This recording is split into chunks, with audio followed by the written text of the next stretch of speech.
এই একটা দারুণ বাছুর এখানে আমার সামনে, একেবারে ছোট্ট একটা বাছুর।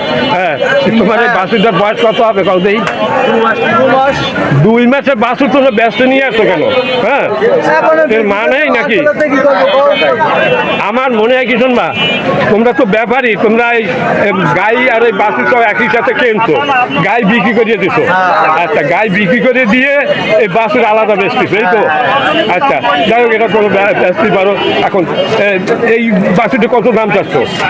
দাম চাচ্ছি তো 25-20 হলে বিক্রি করবো। দর্শক, এই যে ছোট্ট একটা বাছুর, বয়স 2 থেকে 2.5 মাস হয়েছে, তাই না? 2.5 মাস হয়ে গেছে, 2.5 মাস হয়েছে। এইটা উনি 20,000 টাকা হলে বিক্রি করতে পারে। হ্যাঁ, ছোট্ট একটা বাছুর, বাছুরটা আসলে দারুণ বাছুর। আচ্ছা, এই যে মা নেই, তাহলে বাছুরের মানে কোনো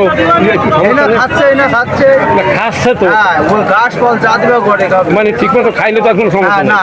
আচ্ছা আচ্ছা, ঠিক আছে, খুবই দারুণ একটা বাছুর। দেখি বকনা বাছুর, আরে বাছুর বাছুর, মানে হিন্দি ছায়াল, ছায়াল তো বলিস তো, তাতে বাছুর গলা কম্বল আছে, এই তো গলা কম্বল। ঠিকই আছে দর্শক, এই 20,000 টাকা এটা বিক্রি করবে, বয়স মাত্র 2 মাস। এর মাকে বিক্রি করে দিছে, মানে এটা ব্যাপারই তো, তাই বাছুর এবং গাই সব কিনে গাই আলাদা বিক্রি করে, আবার গাই বাছুর একই সাথে কর্ত মতো এরা বেচা কিনা করে। দর্শক, এই হলো সেনপুরের হাট। এইখানে এই ছোট্ট এই ধরনের 2 মাসের বাছুর এইরকম দামে বিক্রি হয়।